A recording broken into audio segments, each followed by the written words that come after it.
Mohon maaf, untuk video sepertinya belum bisa akses ya Pak, untuk buka video. Baik, izin saya share screen terkait dengan kebijakan kurikulum yang saat ini sudah resmi disampaikan oleh Kementerian di tanggal 11 Februari tahun 2022. Ibu Bapak, sebagai dasar dari kebijakan tersebut, tentunya Kementerian sudah melakukan beberapa revisi regulasi yang melandasi kebijakan tersebut. Pada bulan Februari ini, Ibu Bapak, kita menerbitkan 3 regulasi yang merupakan revisi dari kebijakan sebelumnya, dengan terbitnya PP nomor 4 tahun 2022 sebagai revisi PP nomor 57, yaitu Peraturan Pemerintah terkait Standar Nasional Pendidikan. Kita melakukan juga revisi 4 standar, yaitu standar kompetensi lulusan, standar isi, standar proses, standar penilaian.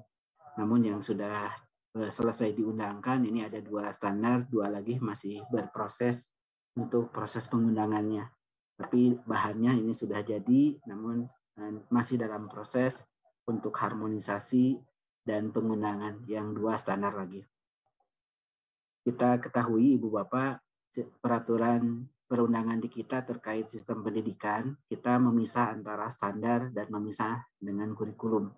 Kurikulum itu mengacu kepada standar nasional pendidikan, dan standar nasional pendidikan yang diacu dalam kurikulum itu hanya 4, yaitu standar kompetensi lulusan, standar isi, standar proses, standar penilaian. Maka agar standar ini relevan dengan kurikulum 2013, relevan dengan kurikulum darurat, dan relevan juga dengan kurikulum merdeka, kita melakukan revisi terkait standar ini. Dengan terbitnya standar terkait dengan standar kompetensi lulusan, yaitu Permendikbud nomor 5 tahun 2022, ini Ibu Bapak yang dicabut adalah standar kompetensi lulusan yang sebelumnya. Untuk SD, SMP, SMA kita cabut Permendikbud nomor 20, untuk PAUD, STPPA kita cabut yang Permendikbud 137, dan untuk yang SMK kita cabut yang khusus SKL-nya di Permendikbud yang nomor 34. Begitu pula Permendikbud 37 itu mencabut standar kompetensi standar isi yang lama. Yang dicabut adalah standarnya, bukan kurikulumnya. Dengan kata lain, kurikulumnya 2013 itu tetap berlaku. Permendikbud terkait standar ini, Ibu Bapak, menjadi rujukan atau acuan bagi kurikulum 2013, kurikulum darurat maupun kurikulum merdeka. Setelah kita menerbitkan 2 standar ini yang sudah diundangkan, dan 2 lagi insya Allah kita susulkan, yaitu standar proses dan standar penilaian, kita sudah menerbitkan Kemendikbud nomor 56 tahun 2022. Kepmen ini, Ibu Bapak, merevisi keputusan yang sudah kita terbitkan di tahun 2020 terkait dengan pedoman penerapan kurikulum dalam kondisi khusus. Jadi sejak 2020, fokus kita adalah bagaimana mengatasi kondisi pandemi. Karena kita ketahui akibat kondisi pandemi ini, proses pembelajaran juga termasuk yang terdampak. Pada saat tahun 2020, pada awal-awal pandemi, kita alami di negara kita, salah satu kebijakan yang terkait kurikulum adalah memberikan fleksibilitas terkait dengan penggunaan kurikulum, sehingga pada saat itu ditawarkan 3 opsi kurikulum yang dapat digunakan. 1, menggunakan kurikulum 2013 dengan kompetensi dasarnya secara penuh. 2, menggunakan kurikulum 2013 yang kompetensi dasarnya kita kurangi atau kita sederhanakan. Jadi variasi, ada yang sampai kita kurangi sampai 75% di mata-mata pelajaran tertentu. Ada yang kita kuranginya 20, ada yang kita kurangi 50%. Jadi variasi antar mata pelajaran, kompetensi dasarnya itu kita kurangi. Dan opsi ketiga adalah menggunakan kurikulum 2013 dengan kompetensi yang menurut satuan pendidikan itu dapat dilakukan. Karena juga terdapat mungkin beberapa daerah, beberapa sekolah dalam seminggu mungkin hanya sekali atau 2 kali pertemuan. Malah ada yang mungkin 1 bulan sekali pertemuan. Karena keadaannya tidak memungkinkan pembelajaran daring, tidak ada akses internet, pembelajaran tatap muka, kondisi pandemi juga lagi tinggi-tingginya. Sehingga pembelajaran pun mungkin dititipkan, kadang ada yang dititipkan lewat pos dan yang lainnya. Sehingga Ibu Bapak, kebijakan itu dipersilahkan kepada satuan pendidikan untuk digunakan, disesuaikan mana yang dirasa tepat. Setelah 2 tahun berjalan, kurang lebih 2 tahun berjalan, ternyata kebijakan itu belum sepenuhnya efektif mengatasi ketertinggalan pembelajaran siswa-siswa kita akibat kondisi pandemi. Ada yang di beberapa daerah, Ibu Bapak, beberapa sekolah yang mungkin yang tidak ada sama sekali pembelajaran. Nah, di sekolah-sekolah ini waktu itu pembelajaran kemampuan siswanya itu kelasnya meningkat terus, misalkan awal pandemi kelas 1, kelasnya meningkat ke kelas 2, ke kelas 3. Nah, kemampuannya itu bukannya bertambah, malah berkurang. Yang kelas 1-nya aja dia malah lupa lagi karena tidak ada proses pembelajaran. Ada yang mungkin setelah pembelajaran kemampuannya itu juga bertambah, tapi bertambahnya itu tidak signifikan. Secara rata-rata berdasarkan hasil survei, ini bukan hanya sampel ya, tidak populasi, yang kita lakukan penelitian, ternyata sekolah-sekolah pada saat pandemi, pada saat kebijakan ini disampaikan, bagi sekolah-sekolah yang masih menggunakan penuh kurikulum 2013, full kompetisi dasar pendidikan seluruhnya, nah di sini kemampuan siswa itu, Ibu Bapak, kemampuannya itu meningkatnya kalau dibandingkan rata-rata kurang lebih setengahnya peningkatannya. Kalau biasa kondisinya normal, anggap peningkatannya 100. Nah, kalau kondisi normal ini mungkin setengahnya. Jadi, siswa-siswa yang naiknya mungkin saat ini di kelas 3, yang dulu di kelas 1, sekarang kelas 3, nah kemampuannya itu masih setara dengan siswa-siswa yang masih berada posisinya di kelas 2. Begitu pula yang mungkin ada yang siswa-siswa yang kelas 3 kemampuannya masih setara kelas 1. Nah, kemampuannya itu tidak diiringi dengan peningkatan kelasnya pada saat dia terus naik kelasnya, tapi peningkatan kemampuannya tidak seiring dengan kemampuan lama belajarnya. Nah, di sekolah-sekolah yang menggunakan kurikulum darurat, ini juga sama, masih mengalami ketertinggalan pembelajaran, tapi ketertinggalannya tidak separah yang siswa sekolah-sekolah yang masih menggunakan kompetensi tadi yang secara penuh. Nah, belajar dari hal ini, Ibu Bapak, ternyata salah satu yang hal baik yang dilakukan di dalam kurikulum 2003 kurikulum darurat, yaitu dengan fokus kepada kompetensi esensial, ini dirasa setidaknya cukup efektif. Maka hal yang baik ini kita terapkan juga ke kurikulum Merdeka, yaitu bagaimana fokus kepada kompetensi esensial. Nah, tentunya kalau hanya fokus kepada kompetensi esensial belum tentu terlalu efektif, maka kita berikan strategi-strategi lain yang kita tuangkan di dalam kurikulum Merdeka. Maka Ibu Bapak, kenapa fokusnya saat ini adalah masih memulihkan pembelajaran, Ibu Bapak, karena kondisinya memang kondisi pandemi dan Ibu Bapak masih diberikan kesempatan. Walaupun mungkin secara rata-rata tadi di kurikulum 2013 ada yang secara rata-rata kemampuannya ketertinggalannya paling banyak, tapi juga kalau secara individualis, secara sekolah-sekolah di beberapa sekolah masih terdapat juga kemampuannya itu optimal. Sehingga kita masih memberikan dulu kesempatan, silahkan tetap menggunakan kurikulum 2013 untuk mengatasi ketertinggalan pembelajaran ini. Bagi yang masih nyaman menggunakan kurikulum darurat juga kemarin silahkan dilanjutkan menggunakan kurikulum darurat. Nah, sekarang diberikan satu lagi opsi yang merupakan koreksi dari pilihan yang ketiga waktu tahun 2020. Kalau tahun 2020 koreksinya adalah kebijakannya adalah silahkan menggunakan kurikulum 2013, KD-nya silahkan pilih sendiri, kembangkan sendiri. Nah, sekarang yang opsi ketiga ini diganti menjadi kurikulum darurat, kurikulum Merdeka. Sehingga di tahun ajaran baru inilah Ibu Bapak satuan pendidikan dipersilahkan boleh menggunakan kurikulum 2013 dan kurikulum Merdeka. Kurikulum Merdeka ini pada tahap awalnya ada penamaan yang berbeda, variasi nama-namanya. Ada yang disebut kurikulum pembelajaran paradigma baru, kurikulum sekolah penggerak, kurikulum SMKPK, kurikulum prototipe, kurikulum 2020, kurikulum operasional. Ini penyebutan-penyebutan yang karena memang belum ada nomenklatur nama kurikulumnya. Ini sudah diimplementasikan secara terbatas di sekolah penggerak dan di SMKPK. Sekolah penggerak ada kurang lebih 2.500 dan di SMKPK ada kurang lebih 901. Setelah di sekolah-sekolah ini ditetapkan, setelah dilaksanakan di sekolah-sekolah ini, kita tentu melakukan evaluasi. Nah, evaluasi itulah kita lakukan juga perbaikan-perbaikan kebijakannya. yang sudah kita tuangkan di dalam Kepmendikbud 56. Pada tahun ajaran inilah Ibu Bapak, di tahun ajaran 2022 yang menggunakan sekolah penggerak, kalau tahun lalu hanya boleh program sekolah yang menggunakan, pada tahun inilah 2022 untuk menggunakan kurikulum Merdeka, kalau di tahun lalu hanya boleh program sekolah penggerak SMKPK, maka tahun ini ada satu jalur lagi, yaitu jalur mandiri. Jadi siapapun sekolahnya yang tertarik menggunakan kurikulum Merdeka boleh mendaftar di website yang sudah kita siapkan. Sampai detik ini sudah ada kurang lebih 11.800 yang mendaftar untuk menggunakan kurikulum Merdeka sampai saat ini. Dan kemungkinan nanti akan ditutup tanggal 30 April. Jadi 1 bulan lebih lagi akan kita tutup bagi yang tertarik menggunakan kurikulum Merdeka ini. Kurikulum Merdeka ini, Ibu Bapak, apa saja karakteristik-karakteristik yang ingin kita perkuat?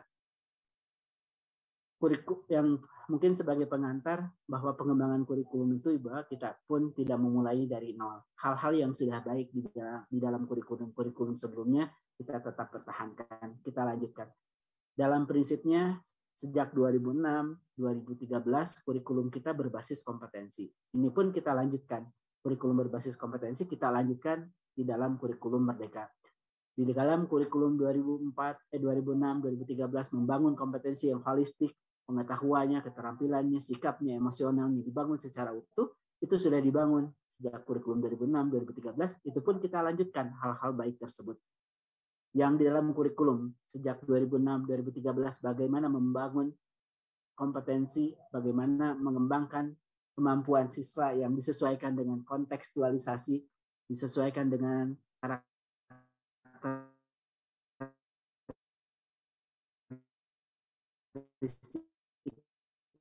peserta didik sesuai dengan ini pun tetap kita lanjutkan. Hal-hal yang memang sudah baik tersebut tetap kita lanjutkan di dalam kurikulum saat ini, di kurikulum Merdeka ini. Ada beberapa hal yang lagi kita perkuat di dalam kurikulum Merdeka ini. Tadi belajar dari kondisi pandemi, di antaranya ternyata dengan fokus kepada kompetensi-kompetensi yang esensial ini cukup efektif mengatasi ketertinggalan pembelajaran siswa kita. Ibu Bapak, kita coba kurangi materi-materi yang terlalu padat supaya apa? Supaya dalam proses pembelajarannya guru tidak dikejar-kejar lagi mengejar materi yang ada, tapi guru itu harapannya di dalam proses pembelajarannya dapat dilakukan secara lebih mendalam, lebih bermakna, tidak terburu-buru dan lebih menyenangkan. Selama ini kita mungkin materi begitu padat, karena materi begitu padat sehingga guru yang dikejar adalah bagaimana materi yang banyak itu bisa disampaikan kepada siswa. Tidak dicek apakah siswanya nyaman, apakah siswanya sudah mengetahui atau tidak. Nah, mungkin sekarang kita ingin memastikan bahwa kompetensi yang kita tetapkan itu dapat dipahami dengan baik oleh para peserta didik.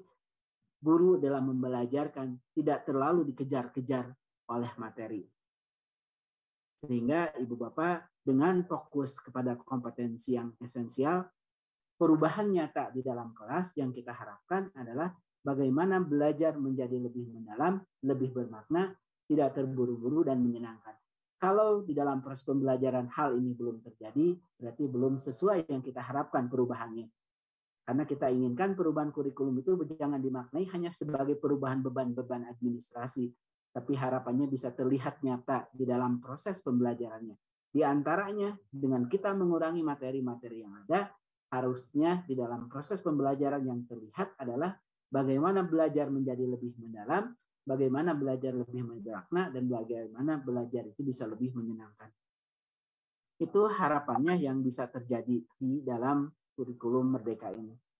Hal yang kedua adalah kita ingin memberikan fleksibilitas kepada satuan pendidikan, baik dalam pendekatan, baik dalam pengorganisasian, baik juga di dalam penentuan tujuan-tujuan pembelajaran. Ibu Bapak, terkait dengan pendekatan, kita kembalikan lagi pendekatan yang mau digunakan di satuan pendidikan itu dikembalikan ke satuan pendidikan. Di SD misalkan, kalau memang gurunya lebih nyaman, lebih mampu dengan pendekatan tematik, ya silahkan dilakukan dengan pendekatan tematik. Kalau gurunya lebih nyaman dengan berbasis mata pelajaran, ya silahkan dengan berbasis mata pelajaran.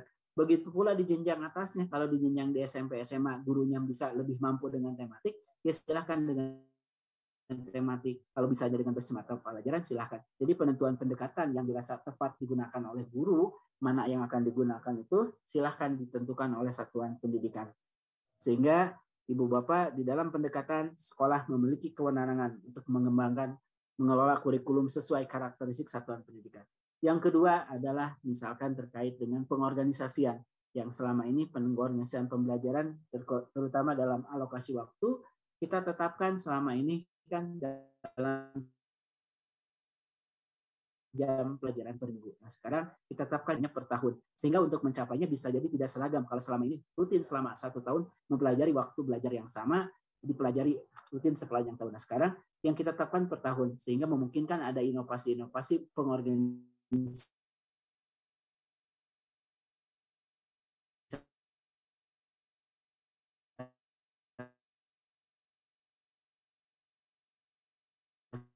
Halo Bapak Yogi, mohon maaf Pak, nampaknya suaranya terputus. Pembelajaran. Termasuk. Halo Pak Yogi. Halo. Ya, tadi sempat terputus Pak beberapa saat. Oh, iya. Suaranya. Sampai posisi di mana? Tadi yang posisi nomor 2, yang tadi yang lebih merdeka dan lebih fleksibel, Pak Yogi. Oke, mohon izin. Makasih. Terima kasih banyak Bapak. Semoga ini. Terima kasih. Yang di nomor 2, saya izin ya. Jadi pertama di dalam pendekatan, yang kedua pengorganisasian, yang ketiga terkait dengan penentuan tujuan-tujuan pembelajaran. Sehingga Ibu Bapak yang selama ini di dalam kurikulum dari tugas sudah ditentukan urutan-urutan terkait dengan kompetensi yang perlu dikuasai oleh para peserta didik yang ditetapkan di dalam tujuan pembelajaran ini dalam kompetensi inti, kompetensi dasar. Sekarang yang kita tetapkan adalah capaian pembelajaran itu kita tetapkan per fase, di SD per 2 tahun, di SMP dalam selama 3 tahun, di SMP di kelas 1 tahun dan 2 tahun. Ini Ibu Bapak, semestinya ini dengan memberikan fleksibilitas dimaknai oleh Ibu Bapak, memberikan keleluasaan dalam penentuan strategi urutan terkait dengan kompetensi yang perlu dikuasai oleh para peserta didik kita. Kalau sebelumnya sudah ditentukan, diseragamkan, misalkan KD 1 maka seluruh Indonesia maka harus dikuasai KD yang 1. Misalkan matematika di kelas 1 KD 3.1 adalah menguasai bilangan sampai 100. Diseragamkan di seluruh Indonesia, siswanya pernah belajar bilangan harus menguasai sampai 100. Siswanya pernah belajar PAUD, siswanya tidak pernah belajar PAUD, tidak mengenalkan, semua sama harus menguasai belajar. Yang kompetensi yang pertama adalah menguasai bilangan sampai 100.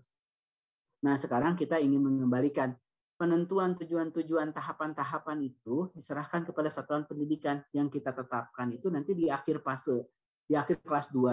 Sehingga Ibu Bapak nanti sesuaikan kebutuhan tujuan belajar itu dengan kemampuan awal siswa.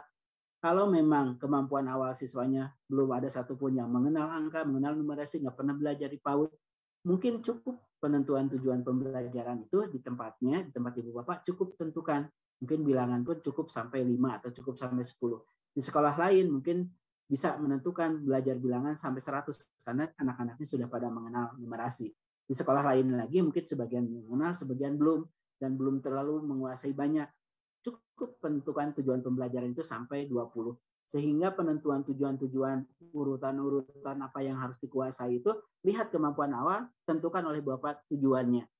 Yang kita tentukan itu nanti kelas 2 kira-kira untuk mencapai nanti kelas 2 itu tahapannya seperti bagaimana.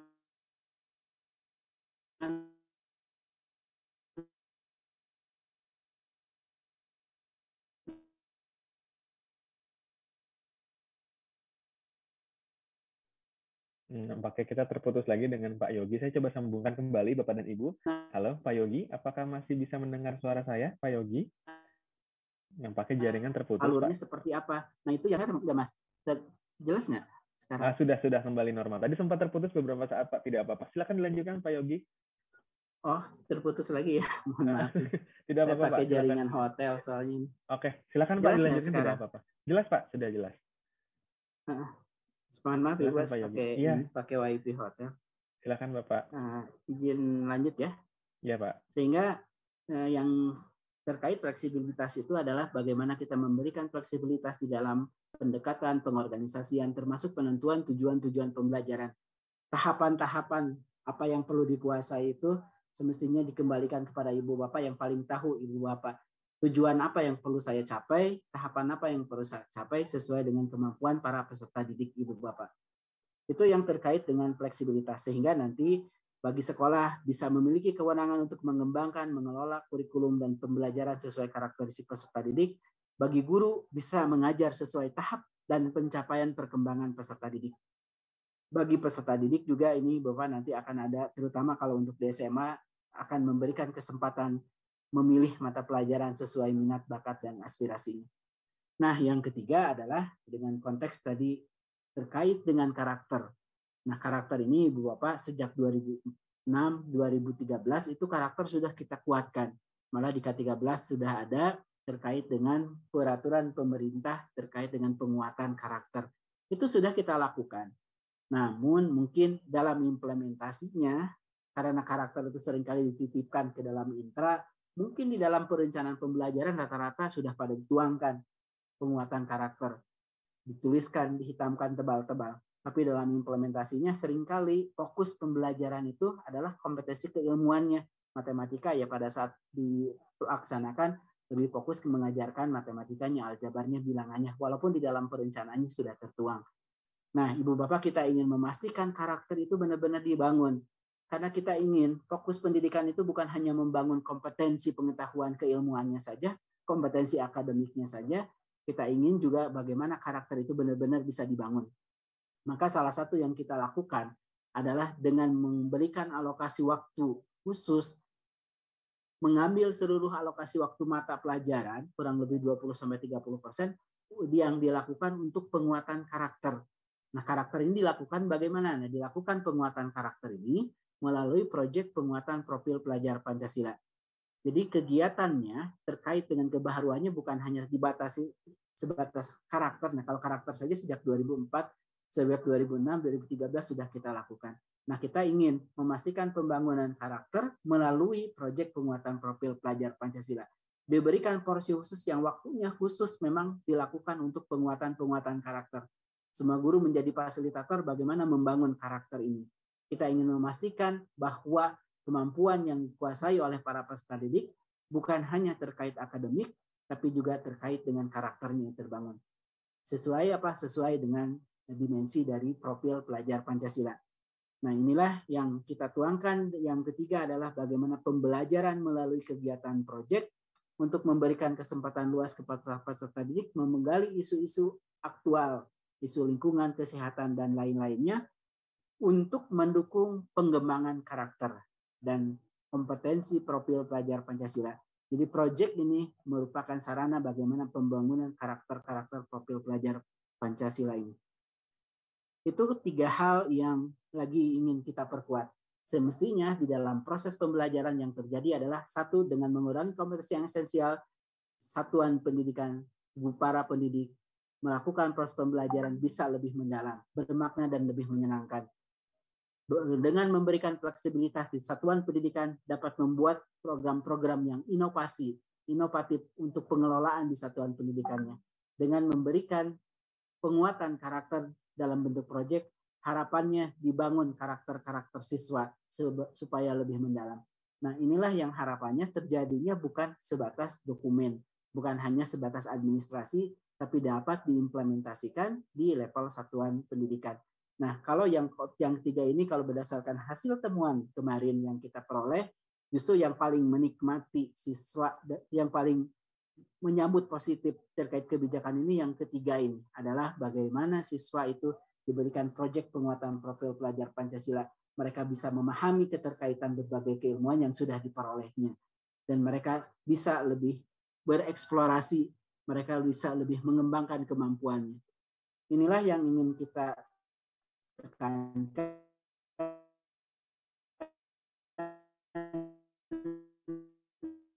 di dalam kurikulum Merdeka, dan punya strategi-strategi pembelajaran. Misalkan dalam pembelajaran ada problem based learning, project based learning, ada discover learning, dan kompetensi-kompetensi yang lain yang sudah dilakukan.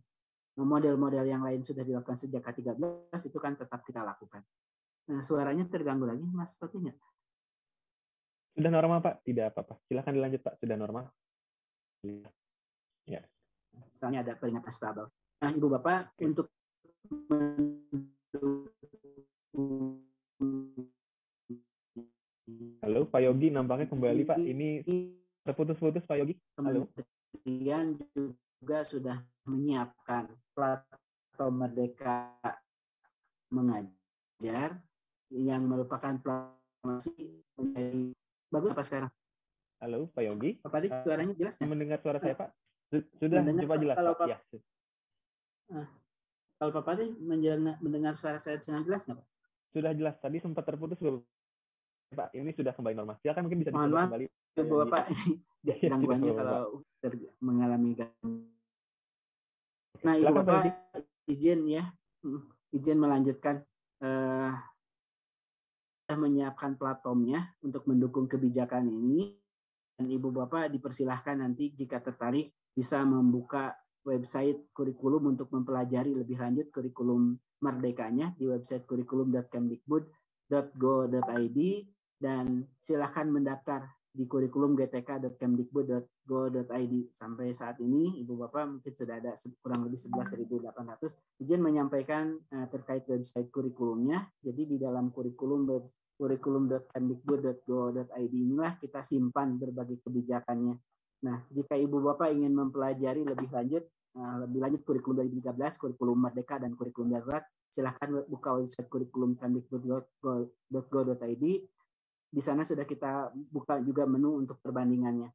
Jika ingin spesifik kurikulum Merdeka, bisa dibuka nanti di link ini, tinggal ada di bawah tulisan kurikulum Merdeka. Sudah kita simpan kajian pengembangan profil pelajar Pancasila, kenapa dimensi profil pelajar Pancasila ada 6. Sudah ada kita kajian akademik terkait dengan kebijakan, kenapa yang diambil sekarang adalah fokus untuk pemilihan pembelajaran, bukan untuk nanti kurikulumnya, tapi masih fokus untuk pemulihan pembelajaran, termasuk landasan terkait dengan kurikulum ini. Dan ada beberapa panduan juga, nanti bisa diklik di sana. Jika Ibu Bapak tertarik mendaftar, ini tinggal dibuka kurikulum gtk.go.id. Ini yang mendaftar sudah ada 11.915 sampai detik ini. Jadi yang mendaftar sampai detik ini ada 11.915.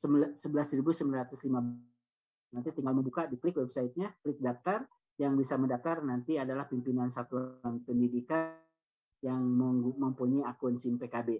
Nah, ini rinciannya ya, yang paling banyak memang SD ini ada 4.900 yang sudah daftar, SMP ada 2.600. Ini tinggal diikuti nanti untuk proses pendaftarannya, termasuk kesehatan pun sudah kita buka untuk dipersilahkan untuk mendaftar. Nah, dua hal lagi yang mungkin saya ingin tekankan di dalam forum ini, Ibu Bapak. Kompetensi yang perlu dikuasai oleh peserta didik itu kita tuangkan di dalam capaian pembelajaran. Capaian pembelajaran ini kita tetapkannya, Ibu Bapak, adalah di akhir fase. Tadi sudah disampaikan di awal. Di akhir fase kelas 2, kelas 4, kelas 6, kelas 9, kelas 10, dan kelas 12. Sehingga Ibu Bapak, karena kita menetapkan di akhirnya saja, yang menentukan urutan untuk mencapai kompetensi tersebut ini secara prinsip diberikan kewenangannya kepada Ibu Bapak. Secara prinsip kewenangan Ibu Bapak. Tentunya kita harapannya banyak yang membantu menyediakan. Pemerintah memang menyiapkan juga contoh-contoh alurnya, tapi mungkin terbatas. Tapi harapannya secara bertahap semakin banyak yang memberikan contoh-contoh, membantu Ibu Bapak yang membutuhkan bantuan. Karena kita sadari belum tentu semua guru mampu langsung mengembangkan bagaimana menuju capaian yang sudah kita tetapkan. Perlu diberikan bantuan-bantuan. Nah, harapannya semakin banyak pihak-pihak yang membantu Ibu Bapak guru untuk menentukan urutan.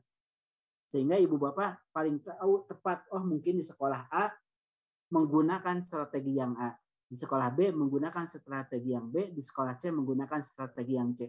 Sehingga kemampuan-kemampuannya itu bisa beragam. Nah, oleh karena semakin banyak semakin bagus. Kalau kami prinsipnya semakin banyak semakin bagus penyediaan contoh perangkat ajar. Karena prinsip dari perangkat ajar yang kita siapkan adalah boleh dipakai langsung dari contoh yang disiapkan oleh pemerintah, boleh dimodifikasi, boleh dikembangkan langsung secara mandiri. Jadi Ibu Bapak kalau memang belum mampu, belum siap mengembangkan, tinggal pakai contoh yang ada. Kalau sudah ada kemampuan memodifikasi, silahkan modifikasi. Kalau memang sudah bisa langsung susun sendiri, silahkan susun sendiri. Nah, memang idealnya adalah contoh-contoh yang siapkan itu semakin banyak. Kita mungkin pada tahap ini baru menyiapkan kurang lebih 3 contohnya. Tapi semestinya kan secara bertahap bisa ratusan atau ribuan.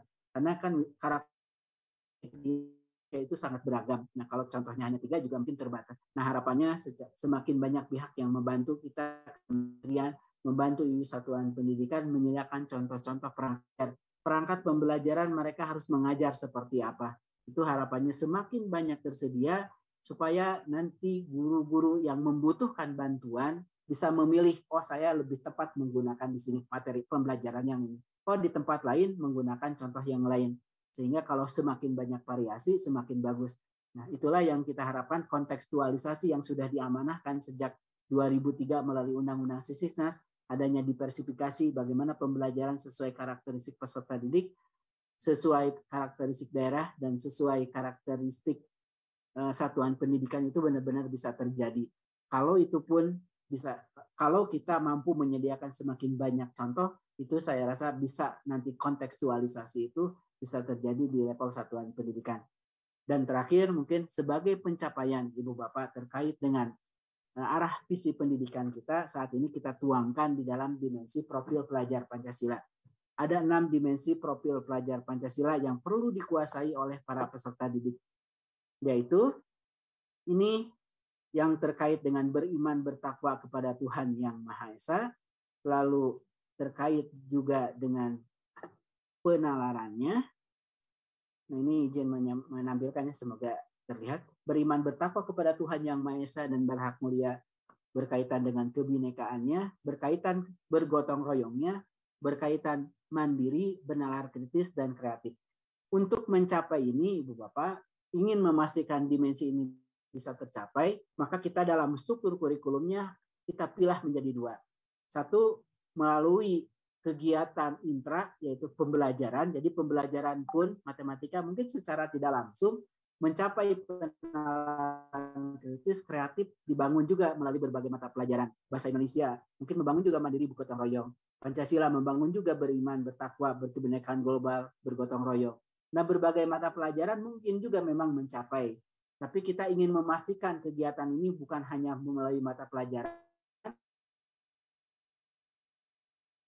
karena belum mungkin secara capek di mapel, tapi kita ingin memastikan ada kegiatan untuk membangun karakter ini. Maka ada kegiatan proyek penguatan profil pelajar Pancasila. Jadi ke 6 dimensi ini bisa dibangun melalui mata pelajaran, dan untuk meyakinkan ini bisa dilakukan dan dikembangkan, maka kita lakukan melalui proyek penguatan profil pelajar Pancasila. Nah, Ibu, Bapak, dimensi profil pelajar Pancasila ini kita sudah insert, kita sudah elaborasikan di dalam standar kompetensi lulusan Dikbud nomor 5. Ibu Bapak nanti bisa cermati, mulai dari SD, SMP, SMA, ada 8 kompetensi lulusan. Nah, 6 itu terkait dengan dimensi profil pelajar Pancasila. 2 terkait literasi numerasi. Sehingga kebijakan profil pelajar Pancasila ini juga sudah kita tuangkan dalam kebijakan standarnya, di mana mulai dari PAUD, SD, SMP, SMA, SMK, SLB, sudah kita tuntut bagaimana pencapaian dimensi profil pelajar Pancasila yang merupakan visi pendidikan Indonesia.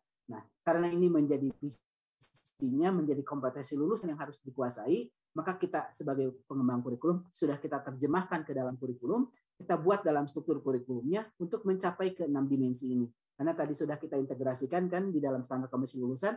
Standar kompetensi lulusan itu kan yang perlu dikuasai oleh para peserta didik kita pada saat dia menyelesaikan setiap jenjang pendidikannya. Maka kita ingin pastikan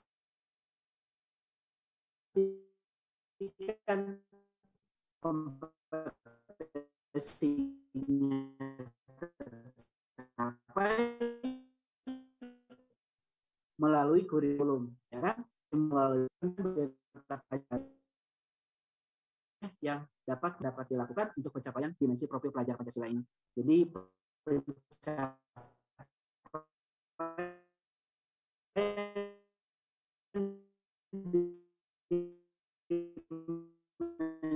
dimensi profil pelajar Pancasila ini, Ibu Bapak sebagai Halo Bapak Yogi, nampaknya suaranya terputus kembali Pak. Apakah sudah bisa kembali? Dalam standarnya sudah kita tuang dalam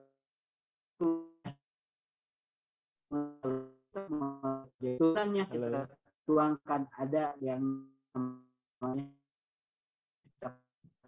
Halo Pak Yogi, apakah suara saya terdengar jelas ke Pak Yogi, Pak? Untuk ya, sudah. Oke, kalau Bapak. Suara Pak Patih terdengar sih, Pak. Suara saya terdengar nggak, Pak? Tadi suara Bapak sempat putus beberapa kali, Pak Yogi. Tidak apa-apa, Pak. Ini sekarang sudah mulai kembali normal. Silakan dilanjutkan kembali, Pak Yogi. Ya, saya mohon maaf mungkin ya kalau terjadi beberapa kali gangguan terkait sinyal, Pak Patih. Ya, Ibu Bapak, mungkin sebagai penutup tadi yang kebijakan terkait dengan suara dengar nggak Pak Patih? Saya takut ini. Untuk saat ini masih lancar, Pak. Masih terdengar, Pak Yogi. Silakan, Pak. Nanti saya akan kembali konfirmasi jika ada sambungan yang terputus mungkin, Pak Yogi. Nah, sekarang terdengar nggak, Pak? Terdengar jelas, Pak. Silakan, Pak Yogi. Ini mohon maaf Ibu Bapak, ini saya ganti coba wifi-nya jadi semoga tidak terganggu. Mohon maaf. Ya, Ibu Bapak, itu mungkin sementara ya kebijakannya kita sudah saat ini sedang melakukan sosialisasi juga ke dinas-dinas pendidikan jika ingin menggunakan kurikulum Merdeka ini. Kalau saran saya mungkin silahkan Ibu Bapak pelajari dulu yang tadi di website yang sudah kita siapkan terkait dengan kurikulum Merdeka ini untuk dipelajari lebih mendalam. Terkait dengan profil pelajar Pancasila ini yang merupakan visi pendidikan kita sudah selaraskan dan sudah kita elaborasikan di dalam standar kompetensi lulusannya, sehingga semestinya nanti baik kurikulum 2013, kurikulum Merdeka, kurikulum darurat juga bisa mencapai profil pelajar Pancasila ini yang kalau di dalam kurikulum 2013 memang untuk pencapaiannya bukan hanya melalui intra, tapi sudah kita tuangkan juga melalui proyek penguatan profil pelajar Pancasila. Jadi untuk memastikan profil ini bisa tercapai, maka kita lakukan satu melalui intranya, kedua melalui proyek. Karena fokus kita adalah membangun kemampuan siswa itu bukan hanya akademiknya, tetapi juga kita ingin membangun karakternya. Nah, pada saat ini kita untuk membantu bagaimana kompetensi dan karakter ini bisa terbangun, kita upayakan sediakan sebanyak mungkin perangkat-perangkat ajar. Nah, perangkat ajar ini yang hanya bisa dikontekstualisasikan dengan kebutuhan di satuan pendidikan Ibu Bapak. Kalau Ibu Bapak mungkin belum mampu mengembangkan, tinggal pakai contoh-contoh yang siapkan. Mungkin berbagai pihak bisa membantu menyiapkan berbagai perangkat ajar, tinggal pakai, karena kan tentu ada yang masih perlu kita bantu banyak. Bagi yang sudah mampu melakukan modifikasi, silahkan dimodifikasi dari contoh-contoh yang ada. Yang sudah inovatif, kreatif, silahkan bisa kembangkan langsung secara mandiri. Itu semangatnya adalah kita bisa membantu menyesuaikan dengan kebutuhan Ibu Bapak. Yang membutuhkan bantuan kita berikan contohnya langsung. Yang membutuhkan Ibu Bapak inovasi ruang gerak, silahkan diberikan kesempatan kembangkan langsung. Yang mungkin tahap belajar, silahkan diberikan kesempatan untuk memodifikasi. Itu mungkin dari saya. Mohon maaf Ibu Bapak, mungkin Pak Patih, kalau beberapa kali ada gangguan sinyal dalam penyampaiannya. Nah, Ibu Bapak silahkan untuk jika ada yang mau didiskusikan, dan silahkan jika ingin mempelajari lebih lanjut dibuka di website kurikulum.kemdikbud. Baik, Bapak Yogi. Terima kasih banyak Bapak Yogi untuk penyampaiannya, luar biasa sekali. Tadi sempat kita simak ya Bapak dan Ibu semua. Mungkin izin Pak Yogi, saya ada sempat beberapa catat nih keynote atau hal yang nyangkut di saya istilahnya seperti itu. Tadi yang pertama adalah bagaimana kurikulum Merdeka ini adalah menjadi salah satunya ada fokus pemulihan pembelajaran gitu ya. Karena kan seperti yang kita tahu mungkin beberapa saat kemarin kita juga menghadapi PJJ, kemudian PTM terbatas, jadi salah satu solusi pastinya dalam pemulihan pembelajaran. Dan yang paling penting juga pengembangan kurikulum Merdeka itu juga tadi yang saya sempat catat itu adalah lebih sederhana ya Pak Yogi, betul ya, dan mendalam pastinya, kemudian lebih merdeka dan fleksibel, artinya banyak ruang nih Bapak dan Ibu guru untuk kita berkreasi mungkinnya untuk menciptakan pembelajaran yang optimal, kemudian lebih relevan dan interaktif karena penguatan karakter itu juga berbasiskan project base, mungkin seperti itu ya Pak Yogi yang sempat saya catat, dan juga ada penguatan karakter dan juga profil pelajar Pancasila. Dan yang paling penting Bapak dan Ibu, Kemendikbud sudah menyiapkan portalnya melalui kurikulum.kemdikbud.go.id. Nanti mungkin rekan-rekan admin juga bisa membantu memberikan linknya di kolom chat. Jadi nanti jika ingin mempelajari lebih detail terkait dengan kurikulum Merdeka, itu bisa dilanjutkan ke kurikulum.kemdikbud.go.id. Nah, mungkin satu pertanyaan, Pak Yogi mohon izin karena keterbatasan waktu juga, ini saya sudah coba menangkap satu pertanyaan Pak Yogi dari para peserta hari ini. Nah, kira-kira ini saya pilih salah satu nih Pak pertanyaannya. Yang pertama, ini dari Ibu Natalia Krismasari. Bagaimana bentuk struktur kurikulum dengan penerapan kurikulum merdeka, Pak Yogi? Dan apakah perubahan struktur kurikulum ini ada dampaknya pada jam mengajar guru? Mungkin bagaimana kira-kira Pak Yogi? Silakan Pak Yogi untuk jawabannya. Baik, saya izin share ya untuk Silakan, struktur Pak. kurikulumnya. Jadi dalam struktur kurikulum mulai dari PAUD, SD, SMP, SMA, pendidikan khusus, SMK, serta kesetaraan, kita dalam struktur kurikulum itu membagi dua kegiatan utamanya. Kalau selama ini waktu yang ada habis untuk kegiatan intranya, nah sekarang di dalam struktur kurikulumnya ada dua, Ibu Bapak. Ini mulai dari PAUD, SD, SMP, SMA. Jadi ada pembelajaran intra, ada proyek penguatan profil pelajar Pancasila. Nah, ini Ibu Bapak mulai dari PAUD, ini SD. Jadi ada waktu alokasi yang tersedia buat Ibu Bapak itu tidak dihabiskan untuk kegiatan intra, tapi ada kegiatan proyek. Nah, untuk proyek ini Ibu Bapak, walaupun disimpan di setiap mata pelajaran, tapi pelaksanaan itu diakumulasikan. Jadi yang proyek itu dilihat yang totalnya. Jadi jangan sampai agama ngasih dosen proyek mata pelajaran matematika proyeknya. Proyek ini cukup di SD cukup setahun 2 kali, di SMP setahun 3 kali. Jadi ini diakumulasikan proyeknya, nanti dibuat program penguatan belajar Pancasila. Jadi bukan setiap mata pelajaran. Ini untuk menjawab juga Ibu Bapak sebenarnya pertanyaan yang keduanya tadi, bagaimana dampak terkait jam pelajaran?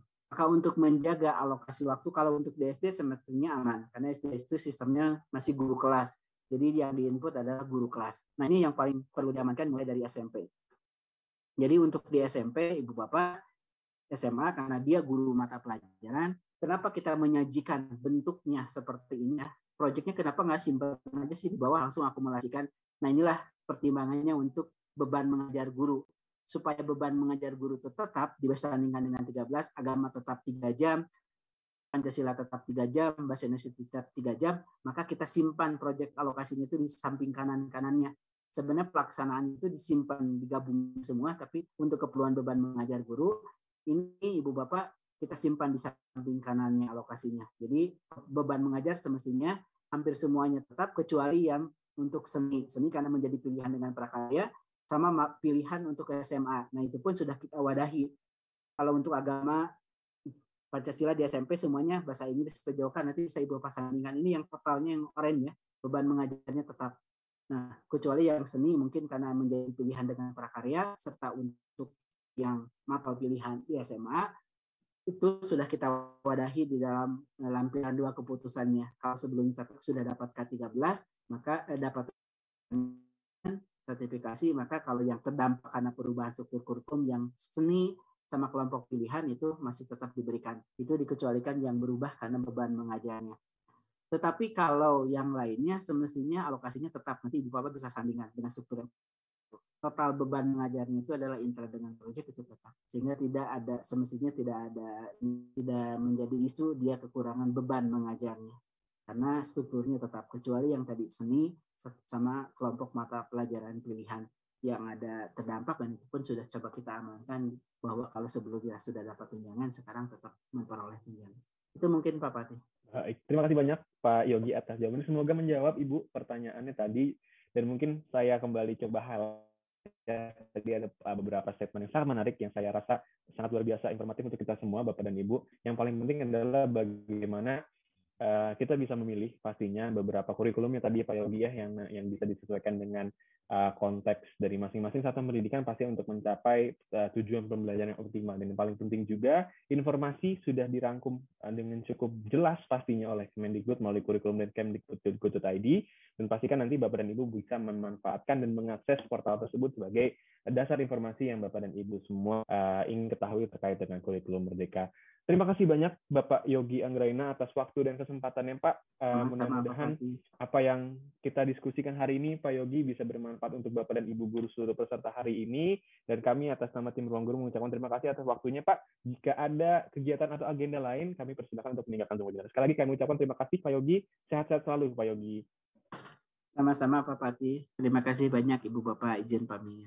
Terima kasih Assalamualaikum Bapak. warahmatullahi wabarakatuh. Waalaikumsalam warahmatullahi wabarakatuh. Baik Bapak dan Ibu, tadi setelah kita mendengarkan materi yang luar biasa dari narasumber pertama kita, selanjutnya kita akan langsung menyimak dan memperkenalkan narasumber kedua kita. Ada siapa nih Bapak dan Ibu? Mungkin sudah penasaran banget, sudah tidak sabar. Kita kenalkan ada Ibu Alisa Wahid. Halo, Assalamualaikum Ibu. Selamat siang menjelang sore. Halo Ibu Alisa. Kita masih menunggu sambungan dengan Ibu Alisa, Bapak dan Ibu.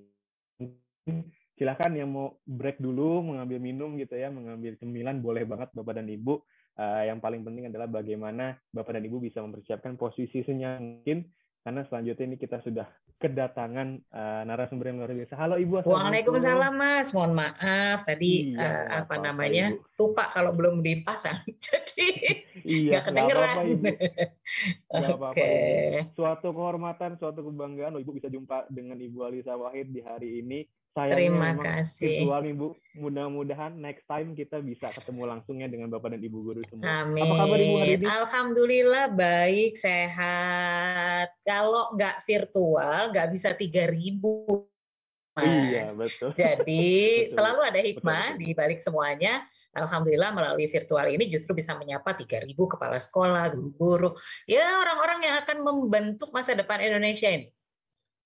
Betul Ibu, setuju sekali Ibu Alisa Wahid. Nah, Bapak dan Ibu, mungkin sudah banyak juga yang mengenal Ibu Alisa Wahid. Nah, hari ini Ibu Alisa Wahid akan membagi atau memberikan informasi terkait dengan seperti apa sih implementasi penguatan profil pelajar Pancasila. Nah, nanti seperti yang saya sampaikan di awal, Bapak dan Ibu semua boleh mencatat ya hal-hal penting yang Ibu Alisa sampaikan, dan pastinya simak sampai akhir loh Bapak dan Ibu, karena pastinya banyak sekali informasi yang penting yang akan disampaikan oleh Ibu Alisa Wahid. Kepada Ibu Alisa Wahid, untuk waktu dan tempat kami persilahkan Ibu, silakan. Terima kasih Mas Fatih dan teman-teman Ruang Guru.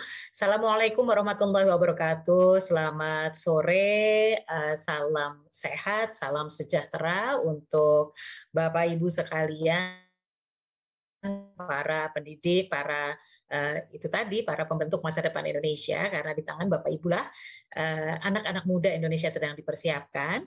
Dan juga selamat sore khusus untuk teman-teman dari Ruang Guru. Terima kasih sudah mengundang saya untuk berbagi sedikit pandangan dan pengalaman terkait dengan implementasi nilai-nilai Pancasila dalam proses pembelajaran kita, terutama dengan menggunakan kerangka kerja profil pelajar Pancasila. Ya. Dan alhamdulillah tadi saya sempat mendengar dari Pak Yoga bagian terakhirnya.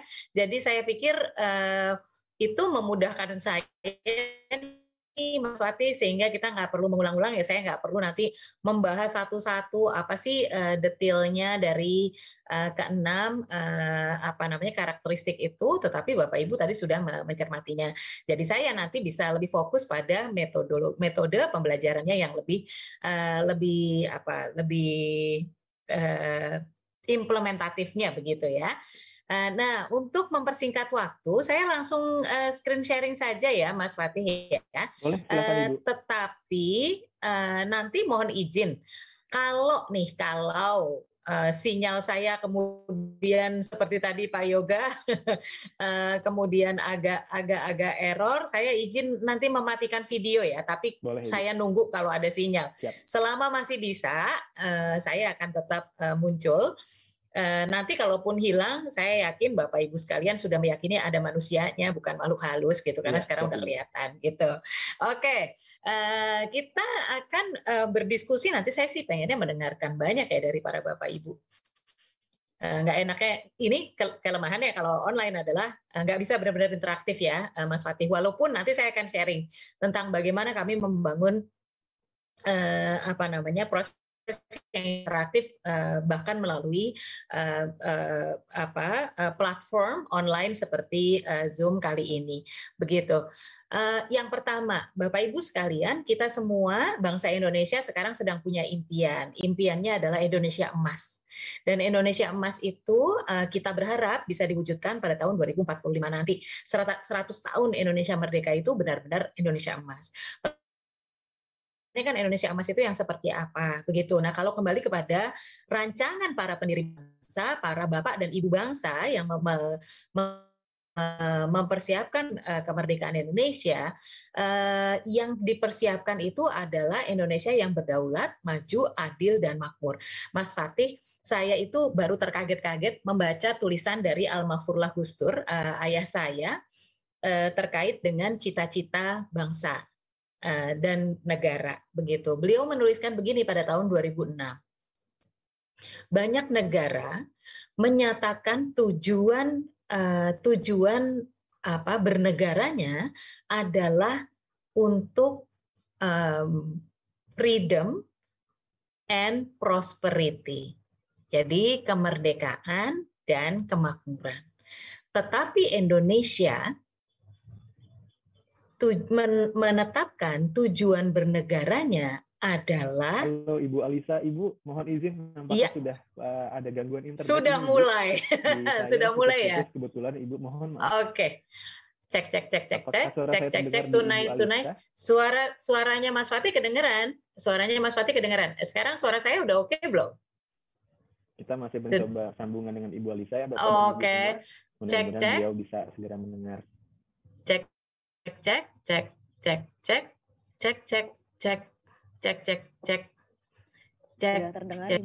Sudah dengar ya, baik.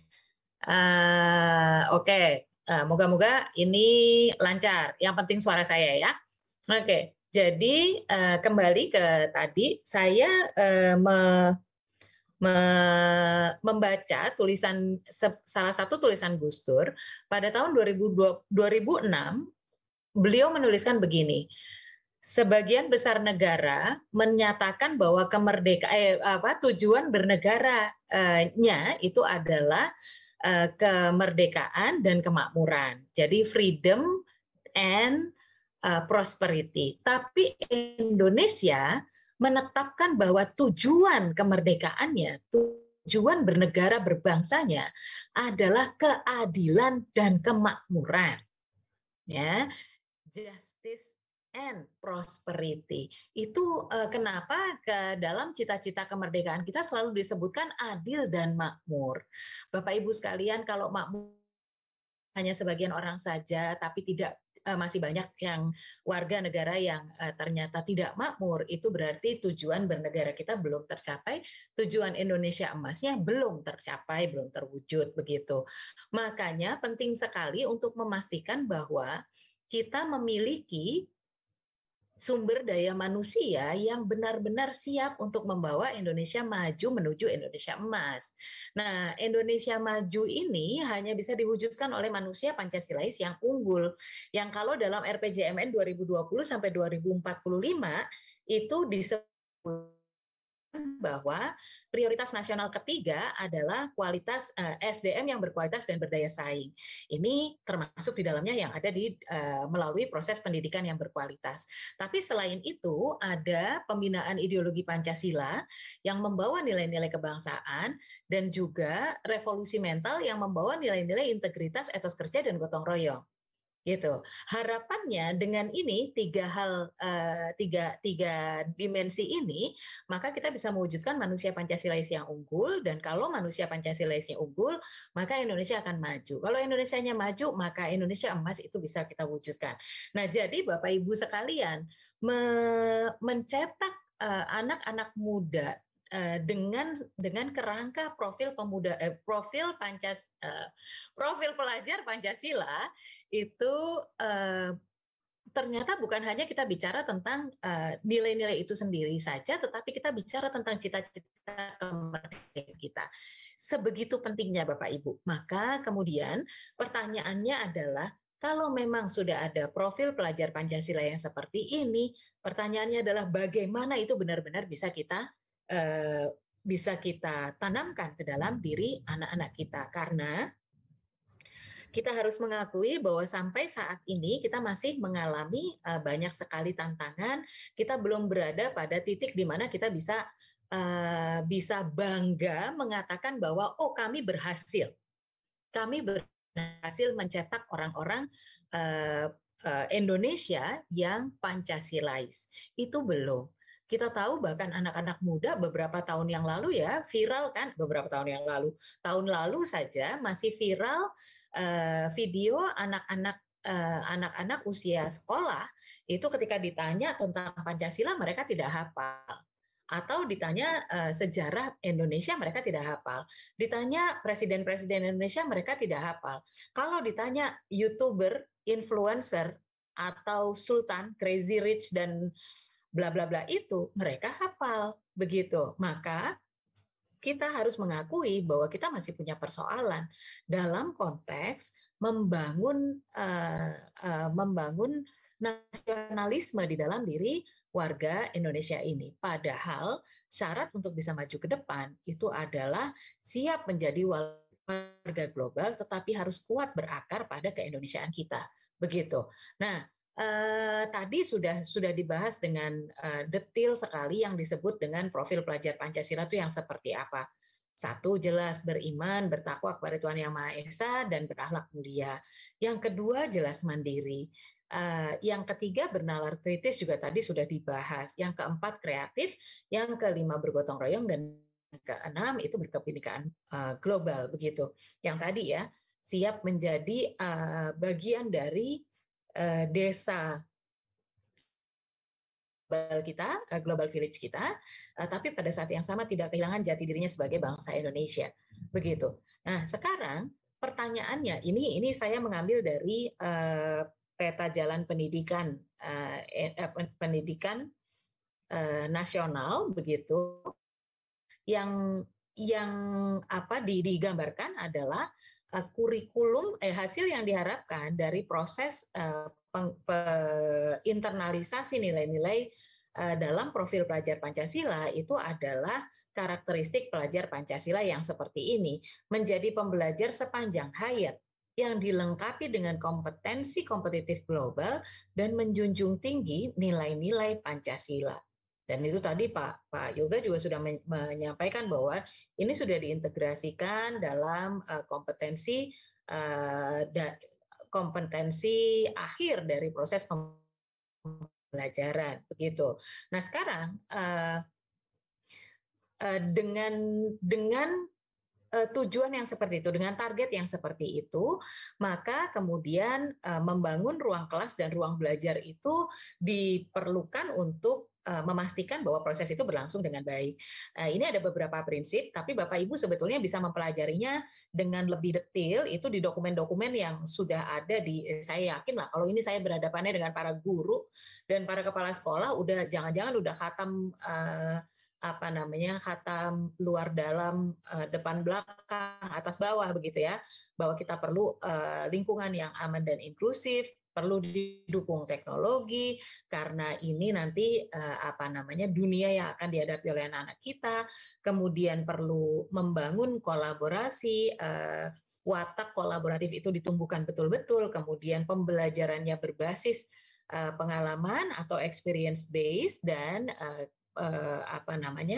mendorong kita begitu.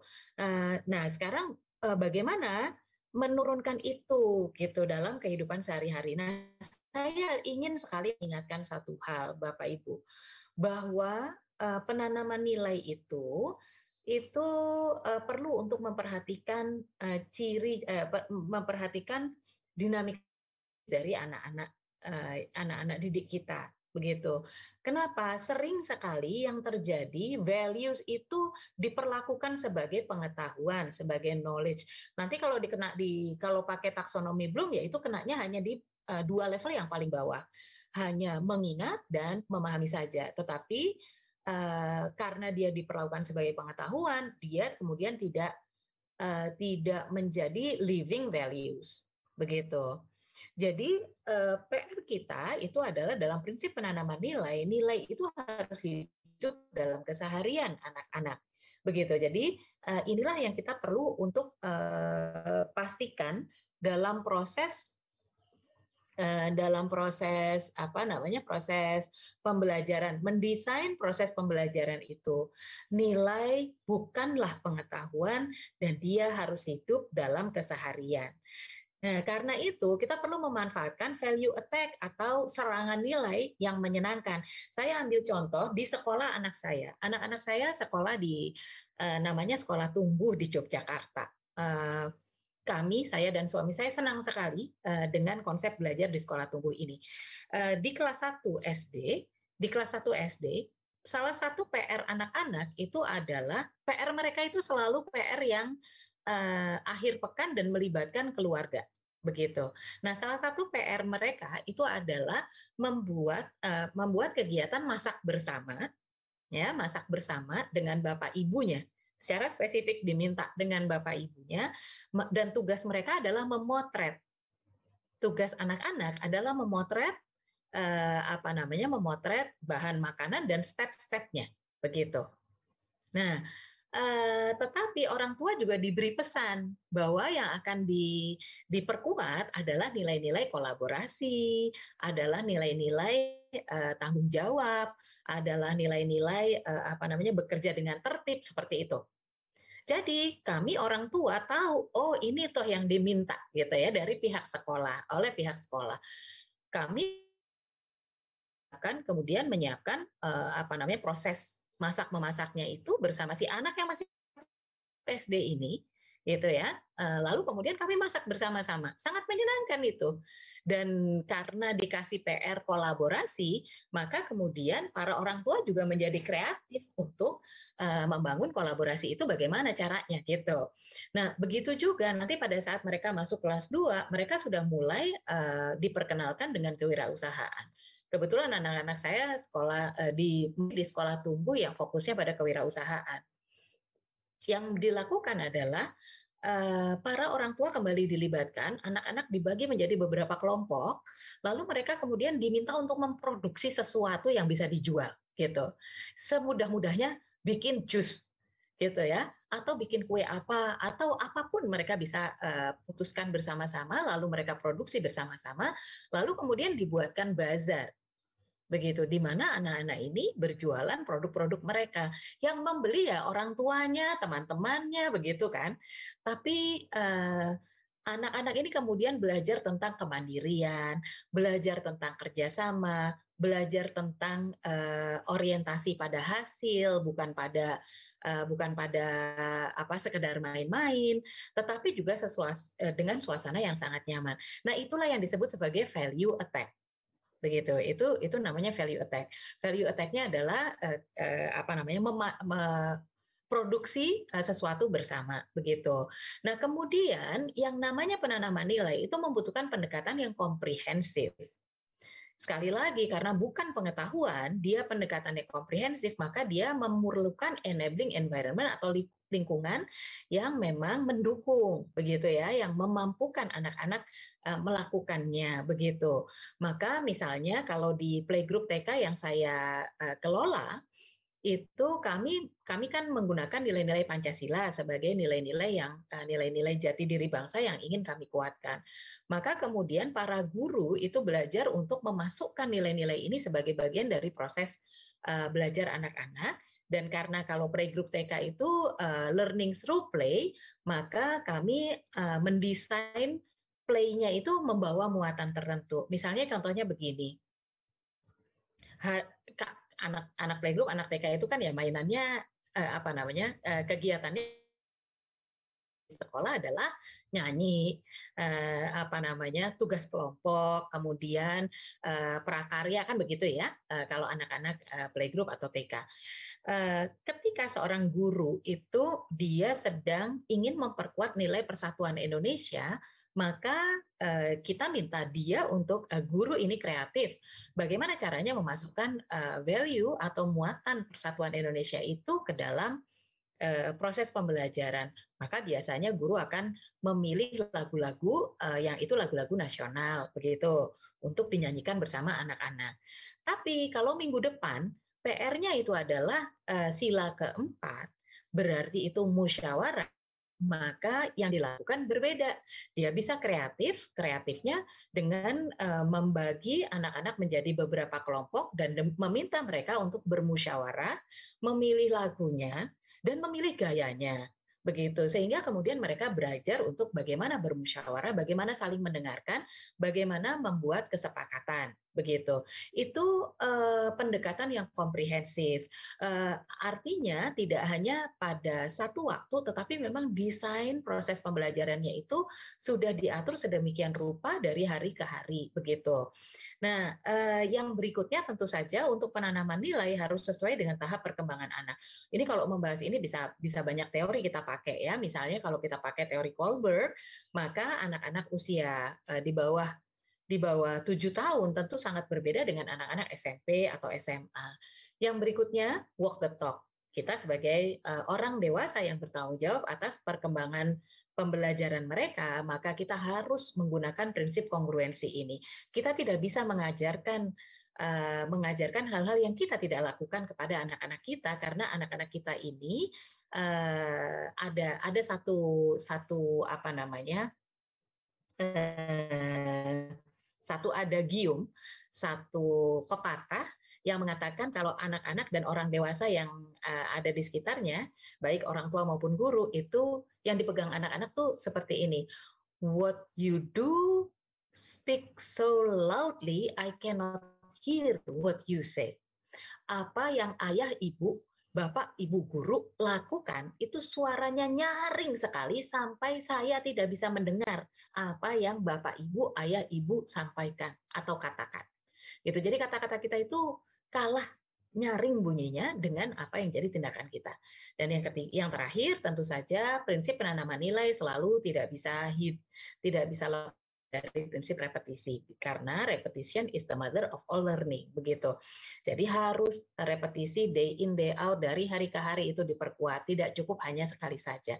Tidak cukup hanya menyampaikan bahwa sebagai anak Indonesia kita harus menjadi anak yang mandiri. Tidak cukup, tetapi harus betul-betul memperkuatnya dalam keseharian.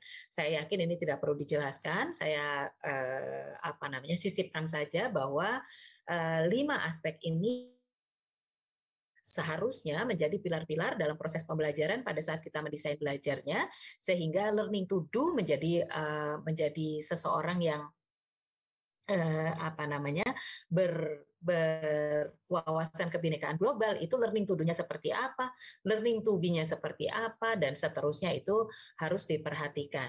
Dan 3 kecerdasan ini, Bapak Ibu sekalian, kalau kita bicara nilai, apalagi profil pelajar Pancasila tadi, maka 3 kecerdasan ini tiga-tiganya harus kepegang, istilahnya begitu.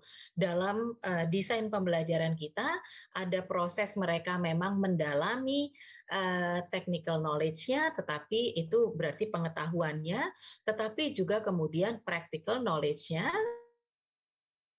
mana prakteknya, dan yang terakhir itu bagaimana ini ilmu yang baru ini atau nilai yang baru ini benar-benar duduk di dalam hati anak-anak kita. Ini sangat penting untuk kita perhatikan. Nah, terus setelah itu barulah kita bisa memikirkan lapisan proses belajarnya. Lapisan proses belajarnya itu yang mau kita gunakan yang mana? Itu apakah kita akan menggunakan focus learning, apakah kita saat ini memilih untuk unlearning karena kita tahu bahwa ada kebiasaan-kebiasaan yang harus di unlearn, harus diudari kalau kata orang Jogja ya. Lalu kemudian relearning, lalu reflective learning atau action learning. Ini semuanya nanti metodenya akan mengikuti. Jadi kalau unlearning berarti apa yang harus kita lakukan? Berarti kita harus peka terhadap ladder of inference atau tangga penyimpulan orang ketika kita ingin mengunlearn, mengudari, meninggalkan kebiasaan atau praktik-praktik lama begitu, dan seterusnya. Nah, yang berikutnya lagi ini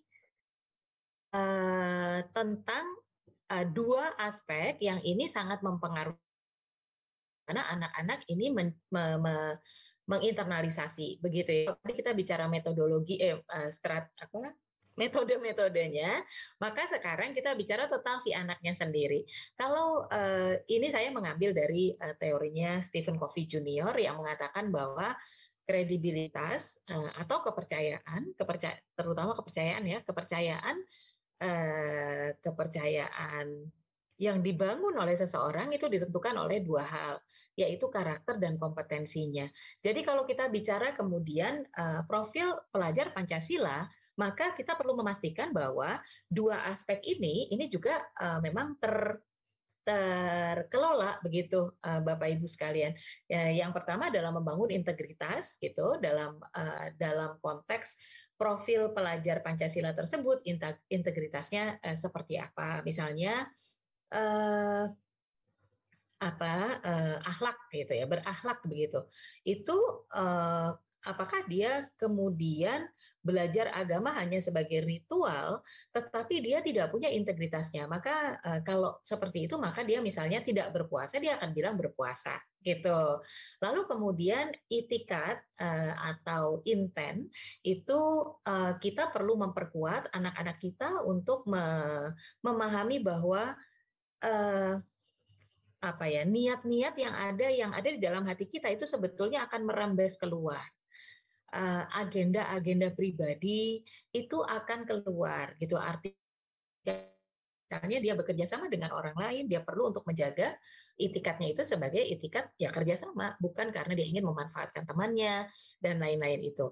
Sementara untuk kompetensi ini terkait dengan kapabilitas dan kinerja atau hasil. Oh yang ngomong-ngomong, Bapak Ibu sebagai guru dan sebagai pimpinan di lingkungan sekolah, sebetulnya Bapak Ibu juga kena rumus ini gitu. Jadi kalau Bapak Ibu bisa menunjukkan integritas di hadapan Bapak Ibu dan teman kerja Bapak Ibu, maka kepercayaan terhadap Bapak Ibu akan lebih tinggi. Kalau kita bisa menunjukkan bahwa itikat kita adalah membawa kebaikan untuk sesama di lingkungan sekolah kita, maka kepercayaan orang-orang yang ada di ekosistem sekolah itu juga lebih tinggi. Kalau kita menunjukkan bahwa kita punya kapabilitas, punya pengetahuannya, punya sikap yang baik, punya gaya, punya skill-nya, lalu kita juga menunjukkan hasil dari capaian kerja selama ini, bagaimana kita bisa diandalkan, maka kita pasti menjadi orang yang sangat dipercaya. Tapi, walaupun kita ngomong terus-menerus bahwa saya ini orang yang baik, saya ini kepala sekolah yang hebat, saya ini kepala sekolah yang sangat memperhatikan guru-guru saya. Tapi kalau rekam jejak kita tidak mendukung itu, maka kepercayaan terhadap kita itu juga pasti akan berkurang. Oh, saya ini guru yang sabar, tapi anak-anak kita ternyata melihat bahwa Pak Guru, Bu Guru ini kok apa yang disampaikan dengan apa yang terjadi tidak nyambung nih gitu. Dan kita banyak ya orang tua, kalau saya setidaknya kebetulan playgroup TK saya ada 40 gurunya karena murid kami ada 200 lebih murid playgroup TK kami. Para guru kami itu sering sekali harus berhadapan dengan orang tua yang mengatakan A tetapi ternyata tidak gitu. Nah, itu juga kita akan sering menghadapi hal-hal seperti itu. Kalau kita bisa kongruen, Bapak Ibu, kongruen itu artinya apa yang kita sampaikan dengan apa yang kita pikirkan, itu selaras, dan apa yang kita lakukan itu selaras, maka kepercayaan orang terhadap kita juga akan tinggi. Di dalam kelas, saya terus terang saja, saya mau cerita ya. Dulu anak saya ini sekarang dia sudah kuliah, waktu dia kelas 2 SMP, dia belum taktis dengan apa yang dia sampaikan.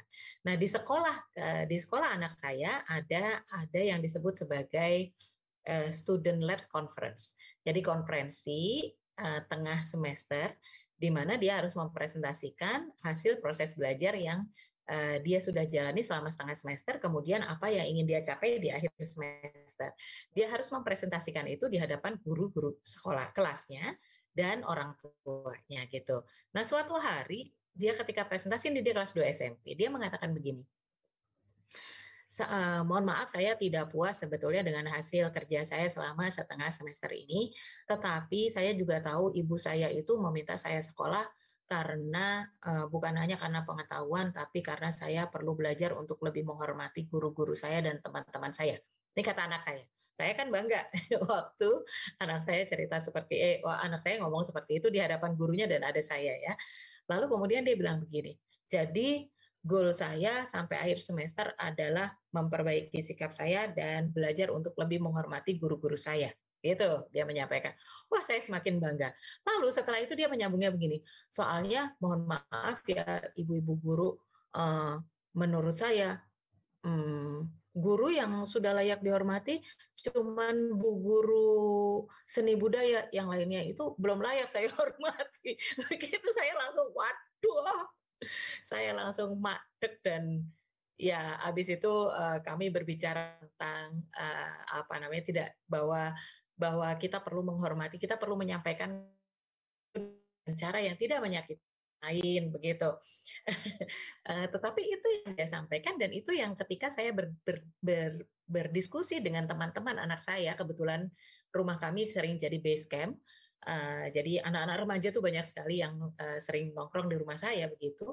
Kalau tanya pada mereka apa namanya, apakah bagaimana sih sebetulnya profil guru yang menurut mereka oke, begitu.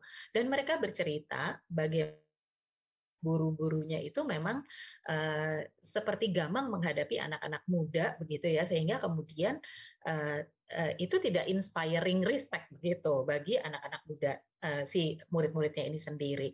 Sementara saya juga mendengar keluhan dari para guru bagaimana anak-anak remaja terutama itu kok tidak bisa merespek para gitu.